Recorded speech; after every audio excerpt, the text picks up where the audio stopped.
It is rare I come from the national platform to the community platform. And this is an issue about the community called the Gusii community, where I come from. The only symbol from national government downwards for the Gusii community is Shabana. Politics aside, sports in this country rotates around tribes. All the big clubs are tribal clubs in football. Few are corporates like Kenya Breweries, Madara FC, and others.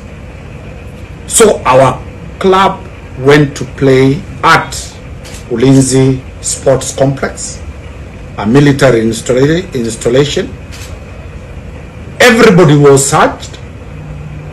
Very few of our supporters were there. The majority were military officers. An eruption erupted, and quite a few of the chairs were damaged. The sports tribunal, they have announced that Shabana was guilty. 5 questions come to for. 1, how did they know that the fans who spoiled the chairs was Shabana and they were not KDF? 2, is it because the stadium is owned by KDF, therefore Shabana must be punished? Is Shabana having the same equal status as a football team similar to Ulinzi Stars? That is the question we are asking. 4, was there a fair hearing of the people who have been banned not to go and watch football? Lastly, the notice of banning came out yesterday.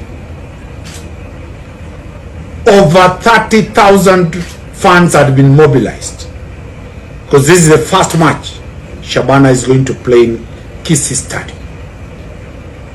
Who is going to deal with the security risk of removing the over 30,000 fans who have already assembled in Kisii? 2, who is going to refund their expenses? Is the notice reasonable?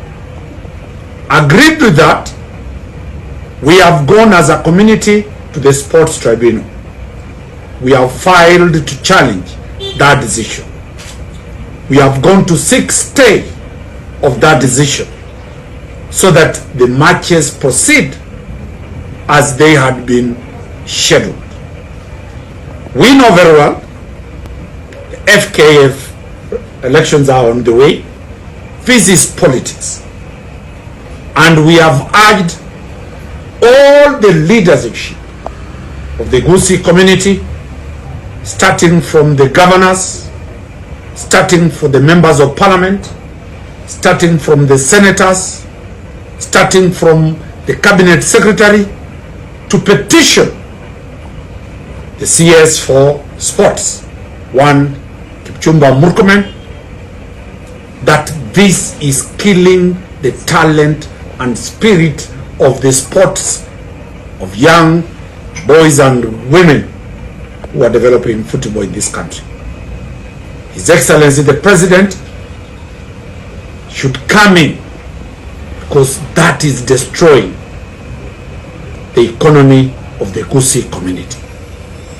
Very many hotels had booked reservations. Very many mothers from the Gusii community were going to sell their bananas, going to sell their products to enable their children go to school.